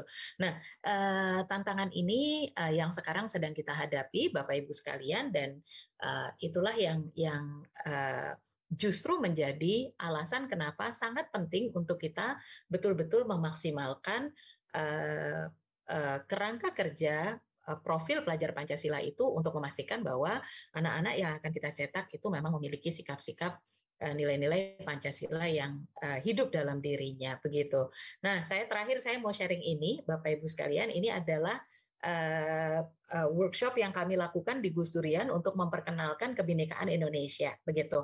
Ini biasanya ini online, ini metode online kami develop setelah pandemi, karena kegiatan-kegiatan tentu tetap masih berjalan dan kita harus memikirkan. Nah, kami memperkenalkan konsep kuncinya itu tujuan dari program ini, workshop online ini hanya satu sesi kira-kira 2 jam ya, yang biasanya kami lakukan dalam sesi-sesi pendek. Tujuannya adalah memperkenalkan cara pandang kebinekaan Indonesia dengan perspektif hak konstitusi warga negara. Jadi berangkatnya dari pandangan Gus Dur, perdamaian tanpa keadilan hanyalah ilusi, dan salah satu tantangan Indonesia itu adalah keadilan. Nah, targetnya itu adalah pelajar, kemudian dimensi profil pelajar Pancasilanya ini semuanya kita angkut gitu ya, harus kena gitu, dan metodenya online workshop. Apa yang kami lakukan? Ini kami membuatnya secara interaktif begitu. Jadi tentu kelasnya tidak terlalu besar, paling maksimal hanya 40 orang dalam satu kali Zoom. Lalu kemudian kita mulainya dengan check-in itu sudah di breakout room, jadi mereka saling kenalan sebentar. Lalu setelah itu mereka berburu kuliner. Tugasnya adalah berlomba, masing-masing kelompok ini mencari sebanyak-banyaknya soto di Indonesia, gitu, jenis-jenis soto di Indonesia. Jadi ada soto Banjar, soto Makassar, ada soto Lamongan, ada pokoknya macam-macam itulah, gitu ya. Itu berburu kuliner, mereka berlomba mencari informasi, dan ada beberapa pertanyaan yang mereka harus jawab. Apa yang sama di antara soto-soto tersebut dan apa yang berbeda di antara soto-soto tersebut. Dari situ kita memperkenalkan bahwa kebinekaan itu sesuatu yang sangat lazim, sangat biasa, begitu. Pertanyaannya adalah bagaimana kita mengelola kebinekaan tersebut. Nah, dari situ kita mengajak mereka untuk menjelajah dunia. Menjelajah dunia, mereka kita tunjukkan peta dari Uni Soviet dan Yugoslavia, dan juga Jerman dan Afrika Selatan. Yugoslavia dan Uni Soviet itu membawa cerita tentang hancurnya sebuah negara karena tidak mampu mengelola kebinekaan. Sementara Jerman dan Afrika Selatan menjadi contoh bagaimana negara semakin kuat ketika mereka mampu menjembatani perbedaan-perbedaan yang ada di antara warga negaranya. Kita tahu kisah dari Afrika Selatan ya selepas dari apartheid di tangan Presiden Nelson Mandela, kemudian Afrika Selatan benar-benar mengalami proses integrasi yang luar biasa. Lalu setelah itu kami memperkenalkan Little Rock Nine. Ini kisah integrasi sekolah kulit putih dengan sekolah kulit hitam di Amerika pada tahun 1957. Begitu bagaimana itu juga bukan sesuatu yang mudah dan bagaimana keadilan penting nilai yang instrumental dalam hal ini. Setelah itu kemudian masuk ke menatap Indonesia. Kita bicara tentang Indonesia gimana dong gitu dengan situasi seperti ini.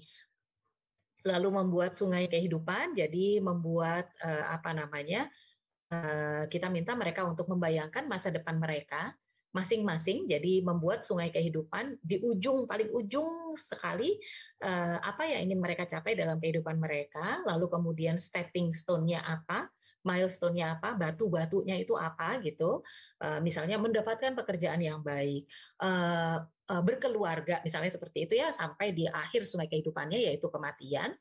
Nah lalu di situ kemudian kita ukur apa yang kamu perlu lakukan untuk bisa mendapatkan itu di Indonesia begitu. Nah, dari sini kita mengajak anak-anak untuk mulai menatap masa depannya dan juga menyelaraskannya dengan menatap Indonesia tadi itu. Terakhir kita meminta mereka untuk masuk ke game yang namanya kolaborasi untuk belajar berkolaborasi dengan baik. Terakhir kita check out tentu dengan refleksi begitu. Nah, dari proses ini kita menggunakan proses ini untuk memperkuat semua nilai-nilai, termasuk nilai agama, kemudian nilai spiritual ya, spiritualitas, kemudian kemandirian karena mereka harus mencari dan bekerja sama, kolaborasi, gotong royong dan seterusnya begitu. Jadi kita memang bicara hal yang berat, terutama kalau Little Rock Nine, Bapak Ibu, ini slide-nya yang kami pakai gitu. Bagaimana rasialisme, terus kemudian diskriminasi itu demikian kuat, tapi akhirnya di tahun 1958 itu Presiden Eisenhower mengirim 2 batalion untuk mengawal 9 hitam masuk ke sekolah negeri yang sebelumnya hanya bisa hanya bisa menerima anak-anak kulit putih. Ini dikawal masuk sampai kelas, ditungguin di dalam kelas. Itu bagaimana hak konstitusi 9 anak kulit hitam ini dilindungi oleh presiden. Padahal ini hanya di sebuah kota kecil namanya Little Rock, itu kota kecamatan. Begitu. Tapi karena beberapa minggu sebelumnya mereka diusir dari sekolah oleh demo besar-besaran ini, oleh demo orang kulit putih begitu ya, maka presiden mengambil keputusan untuk mendatangkan 2 batalion ini untuk mengawal 9 anak. Nah, kita ingin menumbuhkan sikap adil dan saling menghormati antar warga negara. Dan itu salah satu contohnya yang Bapak Ibu sekalian, bagaimana caranya kita membuat desain pembelajaran yang interaktif, yang menyenangkan, yang engaging, sehingga mereka betul-betul mendudukkan nilai-nilai itu ke dalam hati mereka dan diri mereka. Nah, kalau sudah seperti ini, kita tentu tahu bahwa saat Pancasila menjadi nilai bersama, kehidupan Indonesia yang adil, makmur, sentosa sudah di depan mata. Saya akhiri dengan pesan dari Gus Dur, Indonesia ada karena keberagaman. Kalau tidak ada keberagaman kita, tidak perlu ada Indonesia. Maka yang beda jangan disama-samakan, yang sama jangan dibeda-bedakan. Terima kasih Mas Fatih dan Bapak Ibu sekalian sudah mendengarkan saya nyerocos. Ini nggak enaknya kalau sinyalnya nggak begitu baik, saya nggak bisa memperhatikan Bapak Ibu. Moga-moga apa yang saya sampaikan bisa menjadi bahan untuk kita berdiskusi lebih jauh. Terima kasih. Wallahul muwaffiq ila aqwamit thoriq. Assalamualaikum warahmatullahi wabarakatuh.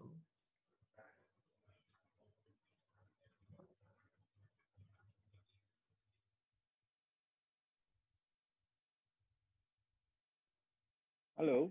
Ya, mohon maaf Ibu Alisa. Nampaknya jaringan saya yang terganggu ini Ibu malah jadi jaringan saya yang terganggu. Mohon maaf Ibu. Sebelumnya terima kasih banyak Ibu Alisa atas sharing-sharingnya, luar biasa sekali Ibu. Tadi saya juga sempat sampai bingung mau merangkum apa nih sebenarnya dari keynote tadi. Mungkin karena banyakkan cerita. Benar-benar Ibu saya sampai tertegun banget gitu mendapatkan beberapa poin. Cuman ada ada beberapa hal yang saya catat nih. Mungkin Bapak dan Ibu guru juga ada yang nyatatnya atau ada yang mungkin mengingat. Tadi ada intinya adalah profil pelajar Pancasila itu didasari oleh dua aspek. Yang pertama adalah karakter dan kompetensi. Nah, dari masing-masing karakter tadi itu juga terbentuk dari integritas dan itikat ya, betul ya Ibu Alisa, dan kemudian untuk kompetensi itu dilihat dari bentuk kapabilitas dan kinerja. Nah, ini juga mungkin bisa dijadikan catatan utama untuk kita semua, Bapak dan Ibu juga, bagaimana sebenarnya dasar tersebut yang menentukan penerapan atau penilaian dari pelajar Pancasila itu bisa diimplementasi dimanapun. Dan juga tadi saya sempat tertegun Ibu terkait dengan pembelajaran sepanjang hayat itu juga menjadi salah satu dasar utama. Nah, itu penting banget menurut saya, Ibu. Jadi bagaimana dan kapanpun itu mungkin kita sebagai insan manusia harus tetap terus belajar, harus tetap mengapresiasi apapun yang kita lakukan dan orang lain lakukan. Yang paling penting adalah tadi ada konsep mandiri, bernalar kritis, kemudian bagaimana gotong royong dan kreatif itu juga menjadi salah satu inti. Mungkin seperti itu, Ibu, yang bisa saya nangkap, dan mungkin mudah-mudahan Bapak semua juga mendapatkan atau bisa mencatat poin tersebut. Ibu, mungkin ada 1 dan 2 pertanyaan, Ibu Alisa, boleh, yang Mas. saya sudah coba rangkum dari para peserta. Ini ada 1 pertanyaan, Ibu, yang coba saya buka dari Bapak Aflan Fahsan. Bagaimana sikap guru dalam menanamkan nilai Pancasila dalam pembelajaran yang terbatas atau melalui daring dan masih mengedepankan akademik? Kemudian, bagaimana mungkin saran dari Ibu Alisa terkait dengan menghadapi kendala siswa yang memiliki masalah psikologis? Nah, kira-kira seperti apa Ibu Alisa jika bisa disampaikan?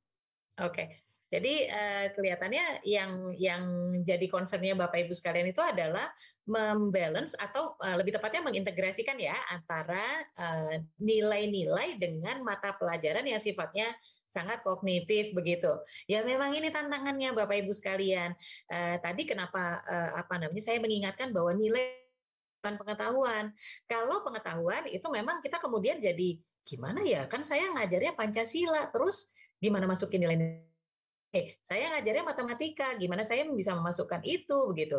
Tapi kalau Bapak Ibu melihat nilai-nilai itu sebagai karakter, bagian dari karakter anak-anak muda kita gitu, anak-anak kita dan setiap insan Indonesia, maka di ruang apapun kita dilakukan ya Bapak Ibu sekalian. Misalnya contohnya begini. Kalau belajar matematika di kelas di SD nih, di kelas anak-anak kecil ya, kelas 1, kelas 2, kelas 3 begitu. Apa yang kita perlu lakukan? Mengajari matematika, tetapi pada saat yang sama kita mengajarkan kemandirian pada mereka. Nah, itu kita bisa misalnya dengan mendesain cara dia harus mengerjakan tugas-tugasnya itu, di mana tugas itu didorong anak-anak itu untuk melakukannya secara sendiri, baru setelah itu didiskusikan dengan teman-temannya yang lain, gitu. Jadi ada proses mereka mengerjakan sendiri, diminta untuk mengerjakan sendiri, lalu habis itu mereka check in dengan teman-temannya yang lain, sehingga kemudian enggak, kamu salah gitu. Nah, itu anak-anak kemudian belajar untuk berefleksi ke dirinya sendiri, tidak mudah terganggu ketika dia dapat feedback dari orang lain, dan bisa berkolaborasi.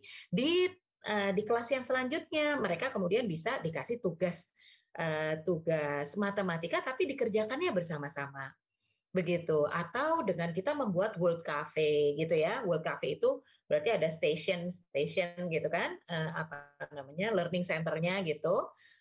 Masing-masing kelompok itu punya kafenya masing-masing, lalu para pengunjung kafenya pindah nih dari satu titik ke titik yang lain, ke kafe selanjutnya, ke warung selanjutnya.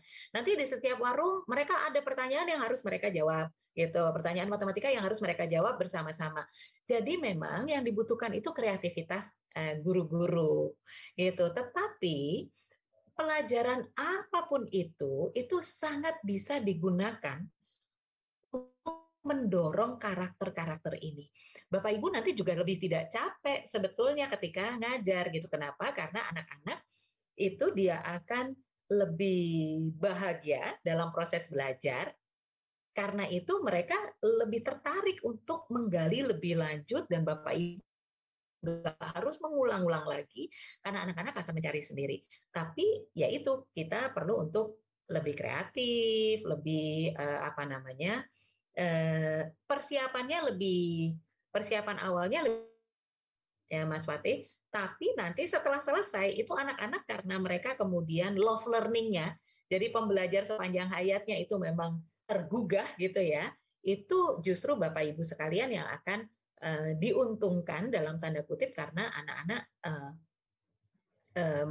berproses belajarnya itu dengan mandiri tadi itu, karena mereka ingin mencari tahu gitu.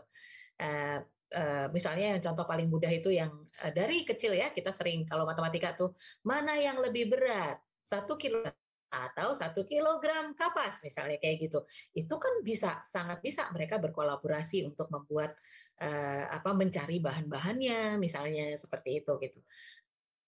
Itu sih kreativitas. Yang paling penting di paradigma kita, di kacamata kita ini, kacamatanya adalah setiap jengkal proses pembelajaran bisa membawa nilai. Nah, Bapak Ibu juga tidak harus semua nilai pada satu waktu. Bapak Ibu bisa memilih sekarang hanya gotong royong, besok hanya kemandirian, besok lagi hanya, dan itu diaplikasikan dalam desain pembelajaran di kelas. Begitu. Oh, pertanyaan yang kedua tadi kalau anak apa Mas tadi Mas? Pertanyaan kedua itu jika ada kendala psikologis yang dihadapi oleh siswa. Nah, kira-kira bagaimana sih cara menghadapinya Ibu gitu? Kira-kira gitu. Oke. Ya. Ada kendala psikologis yang ada pada siswa. Ini misalnya yang paling ekstrim tapi sering terjadi ya, itu adalah anak-anak pekerja migran gitu. Anak-anak pekerja migran itu kan mereka yatim piatu sosial ya. Jadi punya bapak ibu tapi bapak ibunya tidak ada di situ. Mereka dititipkan pada kakeknya, pada budenya, pada saudaranya gitu. Mereka sejahtera secara fisik tetapi biasanya kurang mendapatkan mendapatkan pendampingan psikologis, dan karena itu kemudian mereka di sekolah kehilangan motivasi belajar gitu ya, karena kangen bapak ibunya dan lain-lain begitu. Nah, itu bagaimana kemudian harus merespons itu? Sebetulnya Bapak Ibu sekalian, ini yang saya amati dari 4 orang anak saya ya. 4 orang anak saya itu saya melihat betul ya itu, terus akhirnya saya diskusi dengan mereka soal guru yang dibutuhkan oleh anak-anak remaja gitu, anak-anak gitu ya, sampai mereka remaja. Saya bertanya sebetulnya apa yang mereka cari pada diri guru-guru yang mereka idolakan dalam tanda kutip begitu, dan mereka menyampaikan beberapa karakteristik yang sama. Gurunya itu mengayomi, membuka diri, dan tidak judgmental begitu, sehingga anak-anak merasa nyaman, tapi sekaligus pada saat yang sama mereka bisa percaya dan akhirnya menurut. Ketika Bapak Ibu gurunya bilang, ya kamu jangan begitu dong, kan temanmu itu lagi ada masalah gitu, itu anak-anak kemudian menurut. Nah, ternyata yang dibutuhkan anak-anak itu adalah Bapak Ibu guru yang menjadi orang dewasa yang mereka percaya. Jadi kalau ada anak yang mengalami hambatan psikologis, kita sebagai guru, kita perlu untuk membuka diri kepada anak-anak kita supaya pada saat mereka terhambat secara psikologis, mereka ini bisa datang kepada kita dengan rasa aman dan nyaman. Nah, kalau kita sudah membantu mereka, mereka nanti akan hilang, Bapak Ibu sekalian. Bapak Ibu, saya ingin mengingatkan, semua tokoh dunia yang dulunya mengalami learning difficulties atau kesulitan belajar, seperti Einstein, Helen Keller, dan banyak sekali tokoh-tokoh lainnya, itu nasibnya berubah, hidupnya berubah, karena mereka bertemu dengan guru yang tepat. Selalu itu. Selalu dimulai dari ketemu dengan guru yang tepat. Guru inilah yang kalau sebelumnya misalnya dijudge sebagai anak yang nggak nurut di sekolah atau ini nggak paham-paham gitu ya. Einstein kan dulu gitu ya dianggap sebagai orang yang tidak pokoknya nggak bakalan bisa nggak bakalan bisa di sekolah gitu, nggak bakalan bisa pinter gitu. Tapi ketika ketemu guru yang tepat, dan terutama juga tentu orang tua yang tepat, tapi ketemu dengan guru yang tepat, akhirnya mereka blooming, mekar begitu. Sebagai bunga itu mereka jadi mekar. Nah, kita cuma perlu untuk menjadi guru yang begitu kok, yang memberikan rasa aman, rasa nyaman, sehingga anak-anak kita bisa dengan terbuka datang ke kita. Itu guru saya mengajarkan ada 3 hambatan dalam hati dan pikiran kita, Mas Fatih.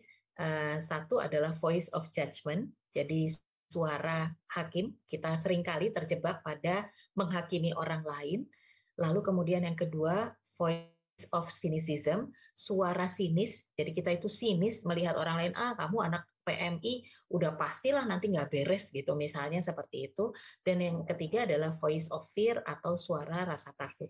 Tiga-tiga hal ini ketika muncul dalam diri kita, ketika menghadapi situasi, itu menghambat kita sendiri.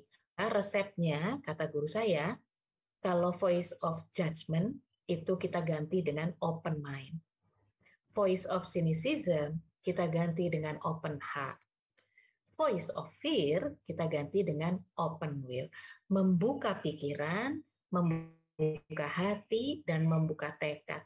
Sehingga semua orang yang berada dalam ekosistem belajar kita itu bisa bersama-sama berproses dengan kita sebagai nahkodanya. Begitu, Mas Fatih. Baik, luar biasa Bapak dan Ibu. Tadi saya catat benar-benar tuh, ada open mind, open heart, open will, dan open will. Dan yang paling penting ada ruang yang aman dan nyaman untuk kita semua, Ibu Alisa, betul ya? Dan yang pastinya setiap berproses itu kita harus selalu melihat value-nya. Gitu, Ibu ya.